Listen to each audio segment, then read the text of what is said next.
everybody, and welcome to another video. I was going to start a bit shorter, but I think I just had a clap of thunder outside, which is interesting. Anyway, welcome everybody to another video.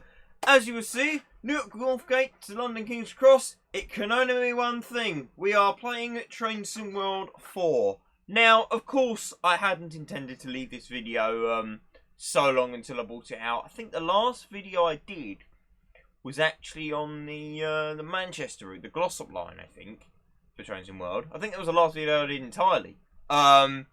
So, yeah, it's been a while. It's certainly been a while. Like I said, I hadn't intended to leave it this long, but it just kind of happened. So, I've been quite busy, to be fair. Let's get the doors open. Where's my doors? Because I've not started my button marks. Let me do that now while we're talking. Right, okay. So, yeah, I've been busy with a lot of things in real life, so I've had less time to make videos. One of which is helping out to get a battery locomotive, London Underground battery locomotive, up to the London Transport Museum, which some of you may have seen or have seen pictures of it. And AWS operational. There we go. We had okay. That's an interesting place to. Look, I know it's October, people, but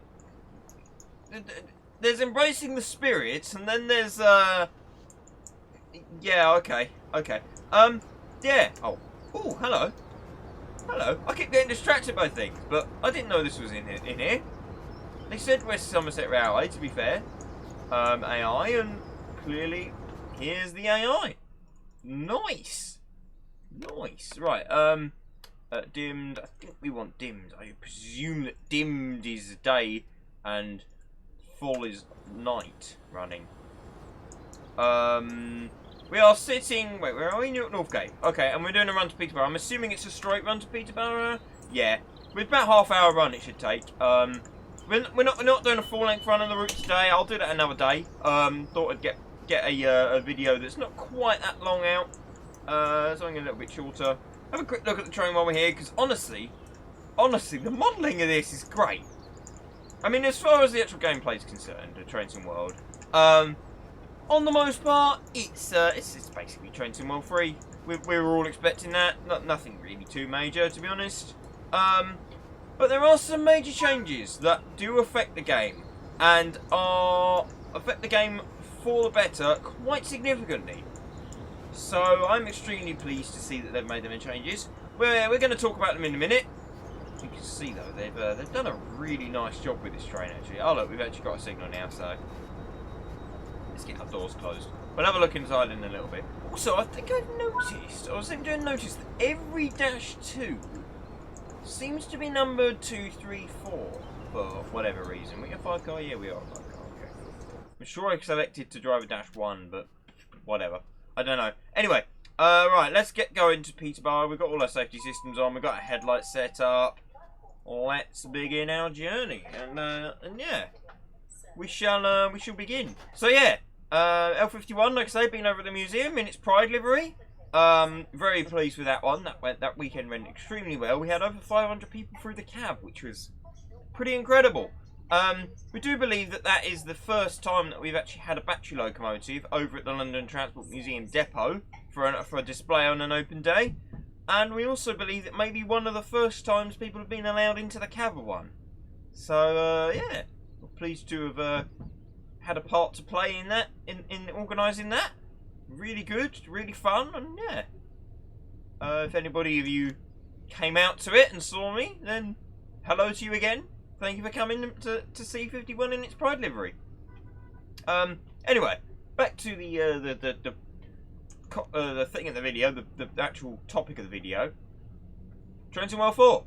So yeah, like I say, in general, it's basically the same game as Train Sim World 3. We were all expecting that. We weren't expecting miracles. And don't get me wrong, DTG haven't exactly performed miracles. It's the same game. But the bits that they have added are definitely worthwhile. They changed the game up enough that I can actually say, yes, this was worthwhile making the upgrade. You know, and I wasn't expecting to say that.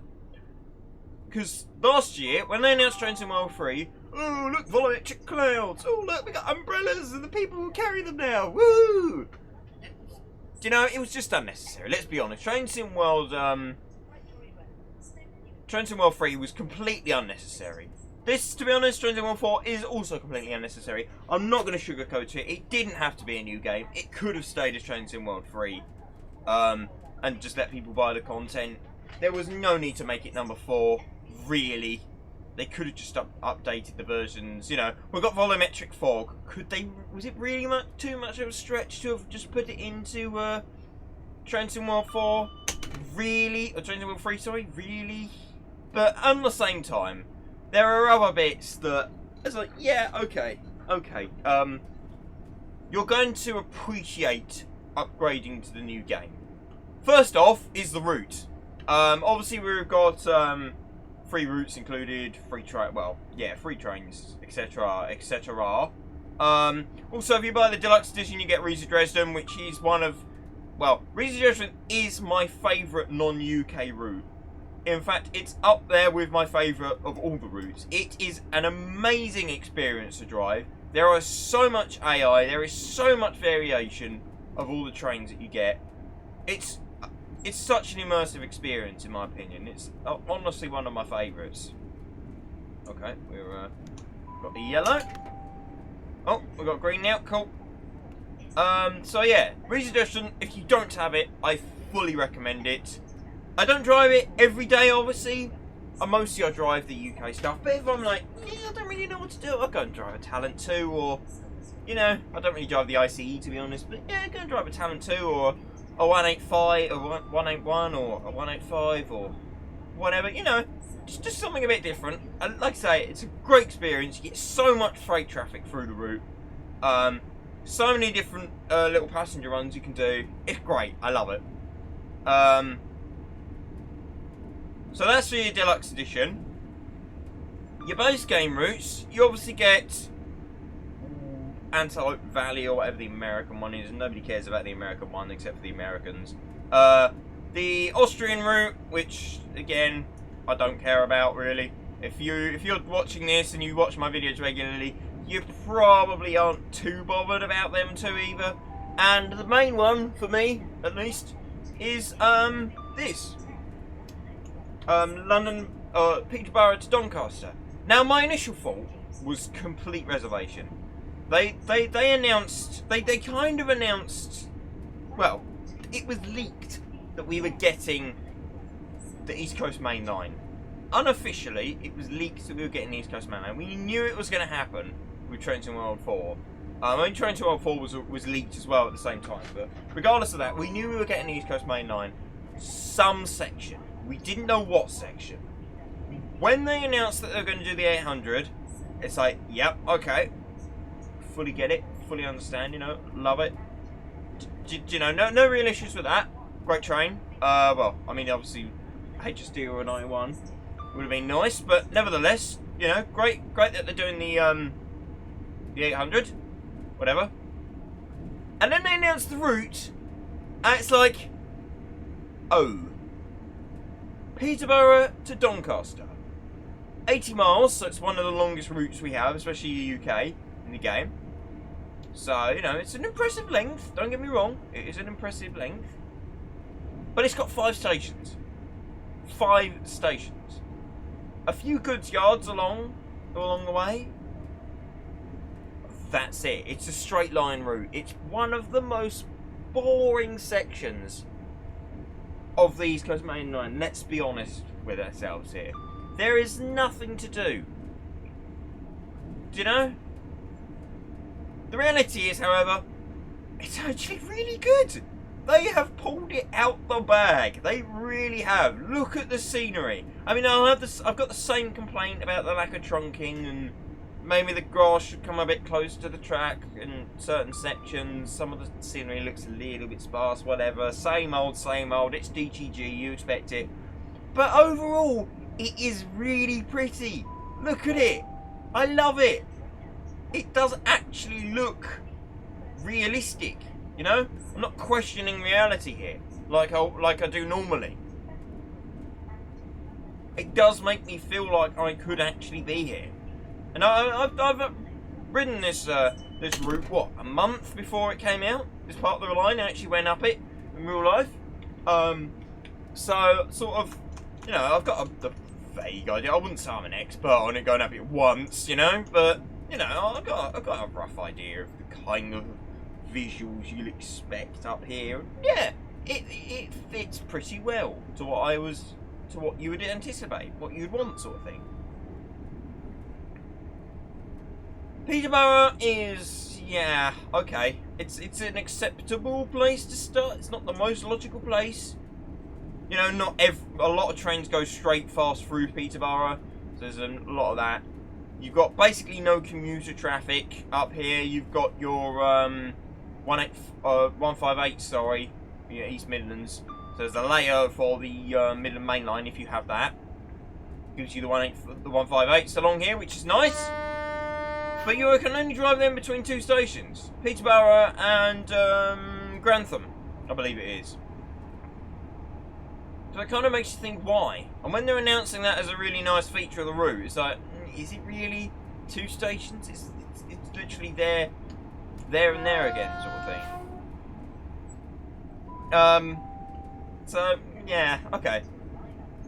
Where was I? Oh yeah. And then you've got your IET, your Azuma runs.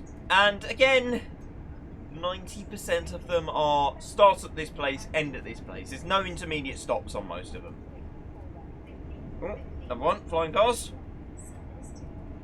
But there's just something about the execution of the route that is really good. And I really do actually enjoy it. I don't know how many times I've driven this. If I remember, we can have a look at the statistics of how far I've driven at the end to give you an idea. But I would say I've driven northbound probably at least 3 times, and southbound, I don't know, maybe the same. I don't know if I've done a full length southbound run yet. I've done 2 full length northbound runs, I believe. Don't think I've done a full length southbound run yet, but you know, I've driven probably 500-600 miles of this route now, and I'm not actually bored of it yet, which amazes me, because I fully expected to be bored of this route after the first time of driving it. Also, I do like the changing sounds now it's slower. If you listen as we speed up.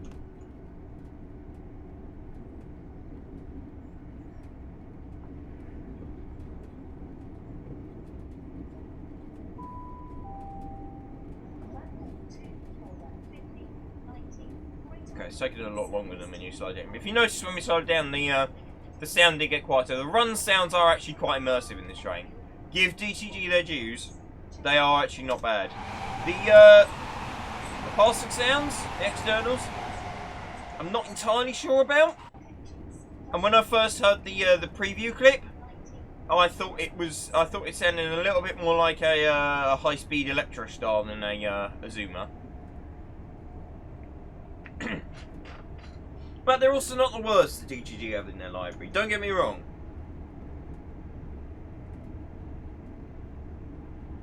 I'm not entirely convinced by the percentage of the power either, but that's another question entirely. So yeah, apart from the route, we got the Azuma. We got great Azuma. It is great. It really is. You got even the kitchen's modelled. And it's like unheard of for DTG. You would model the cab and then you have to go outside the train to get back into the passenger saloon, you know? But they've actually modelled the bit between the cab, the little kitchen area. And it's like, what? This is not normal for you, DTG. Are you feeling okay? It's great. We need more of it, please. While I'm talking about it, we need more of it, please, DTG. Toilets next. I know toilets are really, really not the most important thing in the world, but we need them anyway. Because it's cool, right? So yeah, but beyond the route, I mean, like I said, you can just see the route. It looks great. I've got no complaints with the route. Let's be honest. There are little bits here and there. It's like, okay, that's an interesting way of doing it. Like the bridge at Peterborough. I'll try and remember to show you the bridge at Peterborough. I'm not a fan of how they've done the materials on the bridge. for the glass. But yeah, other than that though, it's pretty good. They've done a good job with it. And again, I'm really not a fan of high-speed, long-distance, doing nothing routes. But this one, I'm actually quite enjoying. I will admit, I am actually quite enjoying playing this. Oh, we've got 125 limit coming up again. Cool. Right, we might as well put the full throttle on. Get it all the way up.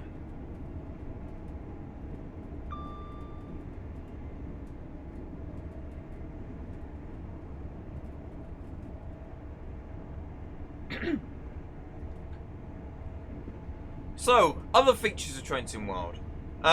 New HUD. Obviously, you can see it looks very different. Or it doesn't look very different, but it does look different to what we had before. They've changed all the coloration and stuff. It's got a much darker theme than it used to have now. I think I've adapted to it. When I first saw it, I thought, okay, I don't really like that, but flashing green signals as well for 140 mile an hour running. Not that you're allowed 140 mile an hour running. Don't get me wrong, but that's why they flash green.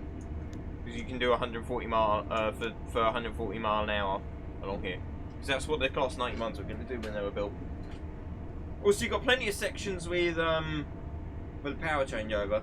The most disappointing thing I think about the route is that you've not got your neutral section functionality. That needed to be here, really, I think, and they've not bothered doing it. Zoom up, nice. But yeah, so apart from that, you've got a few changes with the HUD, the way it looks. This is, in the top right, the 1.25 mile bit. I'll be honest, it's actually the bane of my life right now. I do not like it. Don't get me wrong, I like the concept. The idea, if you've been watching it at all, the idea is to show you how far it is until the next signal. It does signals, I've got the signals turned off. You can do that with all the control and the numbers, I believe it is. That's control 5 turns the speedo off. There you go. You've got nothing. Signals, this is control 4. You've got... oh, this is speed. You've got signals on the line, and then you've got nothing again. So let me put it back to speed where I was before. If you've got no speed, obviously you won't show it. Problem is, this is really off-putting, in my opinion. That line is really off-putting because the signals, they look closer than they are on that line to me. Plus, I don't actually want that. I just want to know when the distance to the next speed limit is. I got used to playing Train Sim World 3 with that turned off. I've been playing with this because I'm not aware of the route, but on the routes I know, I've been turning the HUD off. And I've literally just been keeping the next stop distance and the distance to speed reduction. Now with the signals, you can have the next signal displayed without the map, I think. Maybe not. I thought you could. But you can't have the speed without the map. I don't want the map. I just want the distance. Because the map is confusing me. I just want to know how far it is until the next speed. Now, I can see where they're coming from. Because you did used to have a thing where if you had 2 speed reductions right next to each other, it would only display one, and then all of a sudden it would spring a second one on you, and like, I haven't got time to react to this. You like fly through a 10 mile an hour at 40 mile an hour because it's immediately after. So I think that might be the main reason why they've done what they've done. But I've always wanted a system that predicts the speed ahead. If it's within a few hundred meters, it just shows the slower speed sort of thing. If it, or maybe you've got one above the other, the first speed limit distance with the second speed limit distance above it.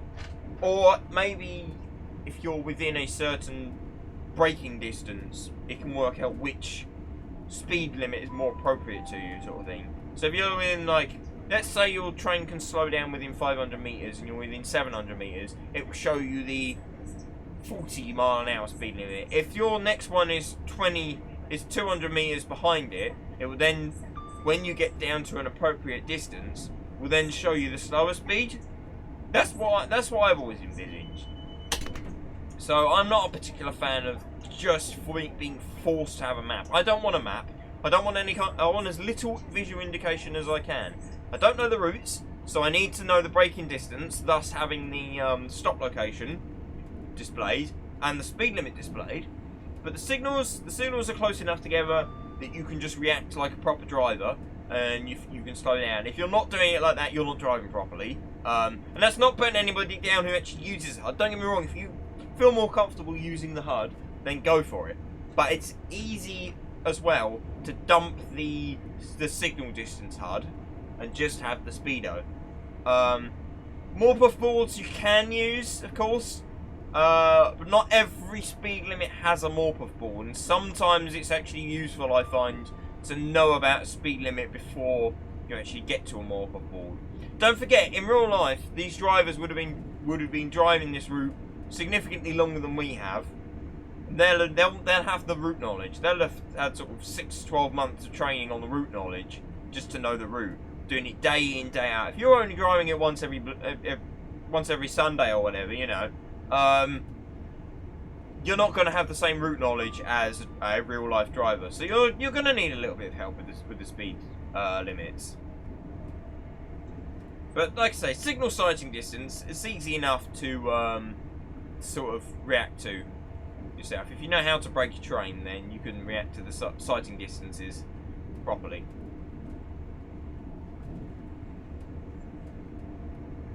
Of course, the other major feature I'm going to talk about, I mean, there's quite a few different features, but the main ones that have made a difference for me, I'll talk about one more right at the very end when we arrive at Peterborough. The other one is, of course, the editor. Now, it helps with the editor. It's not in-game, it's within Unreal Engine. If you want to download the editor, you have to do that separately. You have to go via the Epic Games Store and just look for TSW4 editor or whatever. I can't remember exactly what it's called now, but yeah, it's on the Epic Games Store. You've got to have Unreal Engine installed, I believe, and it's basically just a separate app that has all the plugins in to edit routes for Train Simulator, Train Sim World. The most annoying thing about it is you can't actually cook your products at the moment. Cooking is basically the process of packaging everything together so that you can actually use it in the game. So, for example, I decided one of the first things I was going to do, I was going to get one of my assets, modify it a little bit, convert it to that signal's not flashing, so that probably means the next signal will be yellow. We probably won't actually get to that though. Yeah, put one of my assets in the game, give it a Royal Oak nameplate, and put proper London Underground Royal Oak name boards at the station at Royal Oak on the Great Western Main Line. Perfectly possible. You can do it with a layer. Maybe I'll do some tutorials on how to use it when I learn how. I don't know enough about it to competently make a tutorial, so I shall let people who do know how. It helps to have a little bit of background knowledge with Unreal Editor if you want to edit Train Sim World. It's not as simple as Train Sim Classic, where you can just jump straight in, off you go. So do be aware of that. If you want to have a go, it's going to take a little bit of time to learn, and there's not full documentation on how it all works yet, so we're floundering around in the dark a little bit. Well, just as I went over the thing. Cool. Right, let's power off and coast as we're approaching the other train ahead. So yeah, so I've placed all these assets down. Putting assets into the game, making custom assets for Unreal Engine is significantly simpler than doing it for Train Sim Classic. It is significantly simpler. I mean, if you want to set up shaders and do everything properly, then it becomes more complex than Train Sim Classic. Train Sim Classic will look okay with quite simple setup. Train Sim World and Unreal Engine needs quite a bit of PBR texture baking in order to make it look right. I cannot, for the life of me, work out how to do PBR baking in Blender, so I'm still trying to learn that. Still trying to find the correct resources. I cannot find the resources for it, but in general, I'm working on it. I'm gonna get it eventually. I can guarantee you that it will happen at some point. But if you want a very, very basic asset with no sort of frills or anything, you're not too bothered about the lighting setup, you just want to get something to go, yeah, it's really easy. All you got to do is texture it in Blender, export it in the correct format, import it into Unreal, and that's it, done. Obviously, I'm not going to go through a tutorial today on how to do it. Again, if I'm going to do a tutorial, I want to do the full lot with all the setup. But you get the point. It's perfectly possible, and it's slightly easier at its core than Train Sim Classic. Look, if you can model, you can put it in the game. Is basically what the takeaway here is.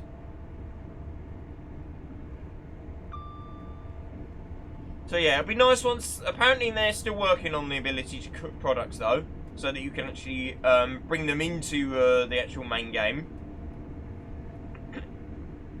Definitely need to get that done sooner rather than later, because it's annoying being able to build something. Don't get me wrong, it's good that they've released the editor and they're allowing people to play with it to get used to it, but it's annoying that once you've finished what you want to do, you can't just then put it in the game and make sure you've actually done it correctly, because that's half the battle as well, make sure you've actually done something correctly. So, you know. But beyond that, it's good to have an editor. It's good that it's coming out soon, properly. Hopefully, it is only in early beta. Yeah, I can't wait to see what they do with it. It looks quite promising though, from what I've seen. You got to learn a lot, but it does look quite promising. Another IET. It says plenty of traffic down here, and also later in the day you get a bit of freight as well. It starts to appear off peak, and of course, if you buy the deluxe edition, you get the Flying Scotsman. And whatever that German blue thing is, the blue and silver thing, whatever that is, I can't remember what it's called now, but anyway. But yeah, you get the Flying Scotsman. It's nice as AI. I've seen it once with that as AI. I've been flying around like, oh, this is a Scotsman. I've driven it as well a little bit. Not very far, only up this bit, and it wasn't particularly successful, I must admit. Right, we're probably approaching Peterborough now, so we've got 1.3 miles until it's not showing that 105 on the graph yet, which is very odd. Let's start braking. Oh, the signal's off. I have seen a few off signals, so do be aware of that. There are some signals that aren't showing any kind of display at the moment. Presumably then, as they're not flashing, we'll actually have to stop for these signals. There'll be a red at the end of this. Let's get some brake on then. Probably should have started braking a bit sooner really, but oh well. Oh well, I think we'll have enough brake force to stop.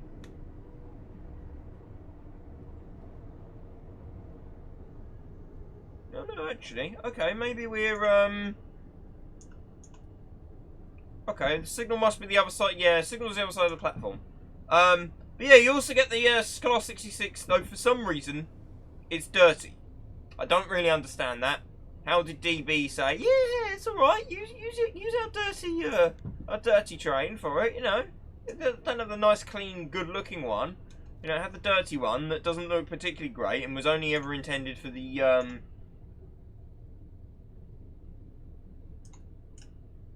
what's his face, the RHTT set, you know, it's fine. It doesn't make any sense to me, in all honesty, to do that. You can see there's a 700 in the platform adjacent to us, which is nice. You get the AIs. Again, though, if we had this section down to King's Cross, you'd actually be able to drive the 700s. Yeah, 700s. And you'd be able to go, obviously, these down to King's Cross. So, do you know? It is slightly disappointing on that note. The fact that we can only do the section we just done, plus up to Doncaster. Right. Other than that, though. Right, let's put max braking. We should be able to take our master key out. And set the... No, we'll leave it because the tail lights go... Oh, bye! By default sounds, I don't think that anybody's updated any sound mods to work with this game yet. Actually, no, I'll tell a lie. There's a couple of the German trains, but I don't think there's any UK sound mods yet. If you try and install mods to Train Sim World 3 mods to Train Sim World 4, you get some quirky stuff at the moment. Oh, we were speeding 4 times. This is quite nice. This interface here is quite nice. So it actually tells you, it points out exactly where you were speeding and when. No wipers rain. There wasn't any rain. Oh, okay. There's negative points. We didn't lose any points because we didn't have no wipers in the rain. Even though 90% of the time you actually don't need any. Hard impact, flying Scotsman in here. Yep. Left vehicle unsafely. No, we left the vehicle safely. Cool. But yeah, no, I do like the new breakdown, and I do actually quite like the fact that it points out where you were speeding. And you got a platinum medal. Because why the heck would you not want a platinum medal? Free roam. Right, I'm going to shut this lot up. Because otherwise this is going to be blaring away at us while we do this next bit. We're probably on the buffer end, aren't we here? Yeah. Okay. So, you can open the door here.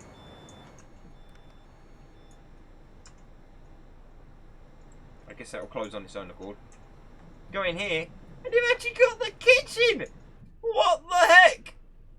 DCG, are you feeling okay? Like I say, this is like unheard of.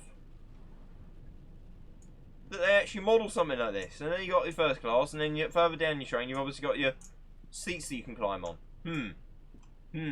Yep. Disabled area. Nice. Nice. It's great. It's great, and also they've modelled bits like this. They don't always do it. The consistency is really nice on this route. They've actually done a really good job with this one. Oh, that is the standard class. There is a mod, I will admit, I've got a mod that's assisting this to look better. But it does exist, you know. Some of that stuff. Welcome to standard class. You can climb the seats in here, apparently. It's because of the super elevation that you can do that. It messes with the hitboxes a little bit. And then you got your first class in there. I love these as well. Again, a little bit of a mod acting to do some of it, but you get the time and you get the coach number and all that, I think. Coach letter in by default, so, you know. Really good. Really good. Anyway, let me show you the final defining feature of this this game that really makes it worthwhile. Oh, let me go and show you this bridge as well. Let me go and show you this bridge I don't like. They've set it up in a really horrible way. I personally wouldn't have done that. What they have done is these little windows here. So in real life, you actually can't see through these. In the game, you can just about see through them. Now, yeah. Okay, I understand. The big problem is, you get really weird shading with glass and objects like that. It doesn't really work too well on some shaders. So personally, I'd have had these maybe slightly transparent, but proper, but sort of solid, if you know what I mean. If that makes any sense at all. Anyway, let's quickly do this bit. Let's quickly run down here. I'm going to nick a bit of track down here that's not used, so that we don't mess up timetable. Newark.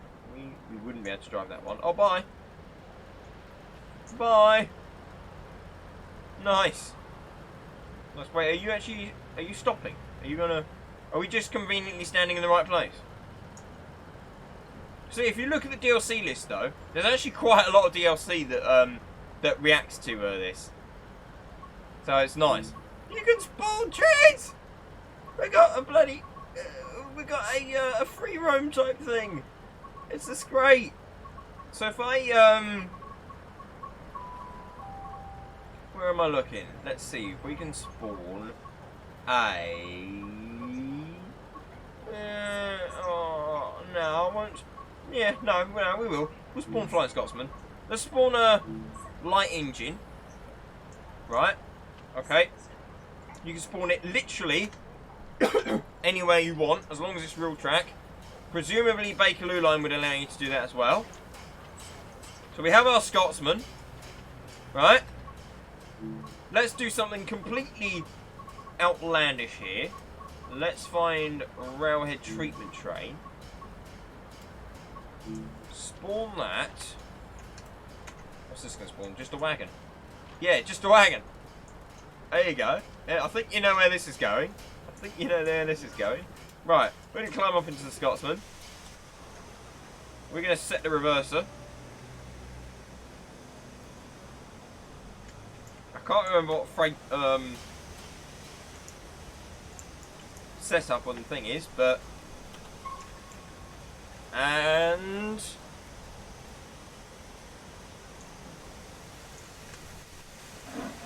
wheel slip, wheel slip.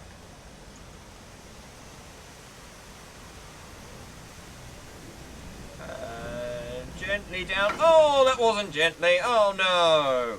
Sorry, I probably shouldn't. But you know, whatever. Right, okay. Here we go. Coupled up. We use the safe way down, shall we? And jump over the. Oh.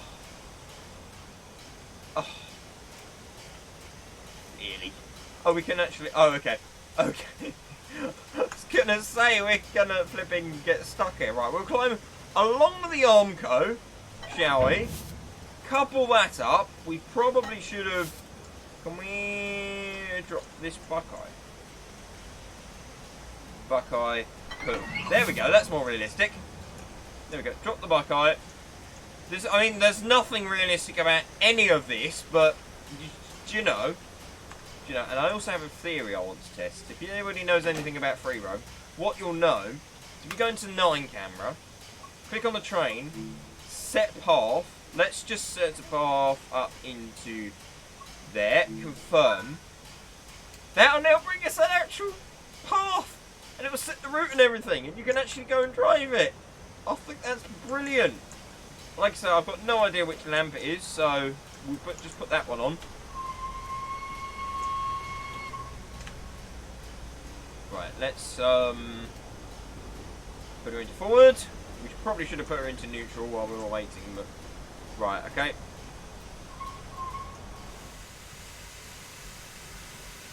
There you go. Ooh. I guess the brakes are still releasing on the wagon. There you go. And while we're at it, oh, nice. While we're at it, let's jump into photo mode. And get a picture of our amazing contest, shall we?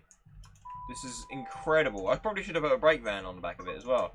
So this is one of the other features. And I thought it was going to be overrated. Actually, I do quite like it. I must confess. Right, so if you zoom down... We'll come down here, shall we? We'll get the 158 in. We should zoom like that. There we go. Oops. Oops. I ruined my perfect photo. Maybe this can be the thumbnail. Probably not. I probably ought to choose something a little more sensible for the thumbnail. Right. Set the focal point. No, it's the depth of field we want to set. And then we can do this.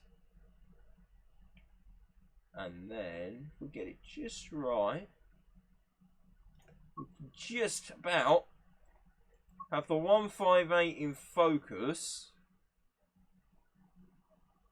Let's have a slight fuzz on it, shall we? Keep the Scotsman in focus. If I change to colour settings, we can reduce the exposure maybe. Make it a bit darker. Okay, we'll make it a bit darker and we'll increase... Yeah, okay. And you can either press the space to take the screenshot, but that will, I believe, only save it to DTG. Or if you press F, you can hide the overlay. Oh, that blooming board has been going the whole day, the whole time. Well, I'm not going to re-record the video. I hope it's not being too distracting for you. My board is set to Hackney at the moment. Hackney Downs, if anybody was wondering. I apologise for that. Like I say, I ain't going to re-record the video though, because I'm too lazy to do that. Right, and then we can get back to driving again. That's just ridiculous. That's amazing. Look at that mess. Oh look, so we've got a red signal at the moment. Okay, fair enough. But what we can also do, we click that, add a go via. If I add go via. Oh really? And to go via. This is not a valid location. Really? Ah, you're gonna have it in a marker. I was hoping you could have like infinite points, just infinitely generate points. That would have been hilarious if you could just break the game and infinitely generate points. Oh, that's probably why we can't go yet. There we go. Woo. Right, let's take that off. We could probably. I've got no fire person. You want to be politically correct, right? Close the cylinder box, and that was the AWS. Oh, they've even got the little test bit there. Oh, that's cool. That's cool. I've not noticed that before. Stick a head out the window. Even the level crossing. Love it. Love it. That is there in real life. That's like a little training bit. I'm not going to worry too much about driving this thing properly because we're only going a tiny way.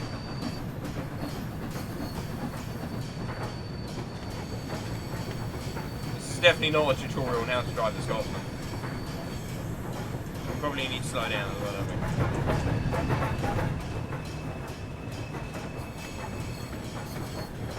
But the fact that you can just add this into blooming the scenario or the timetable, you just got the other trains like that 158 we had to wait for. They just drive around you, you know.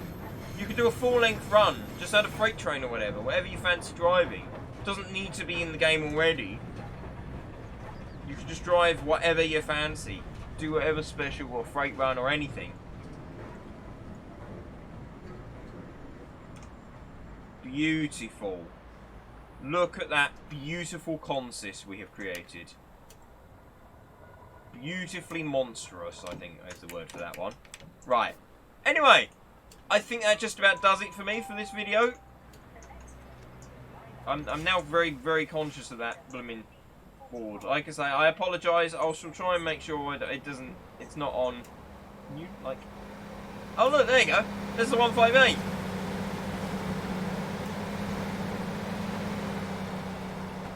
Cylinder cost. I did set open cylinder cost, didn't I? Oh well, whatever. Anyway.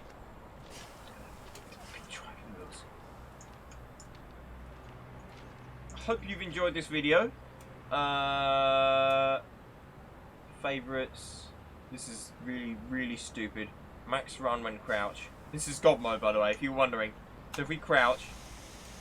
Hope you've enjoyed the video. Thank you very much for watching, everybody.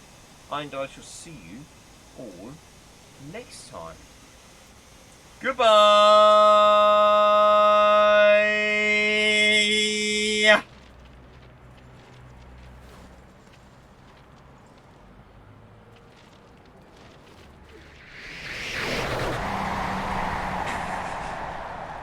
Like I say, I have absolutely no idea why this is a thing.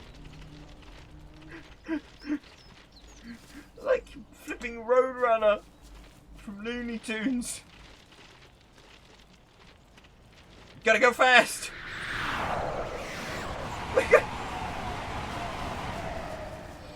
You go down the hole. I want to go down the hole.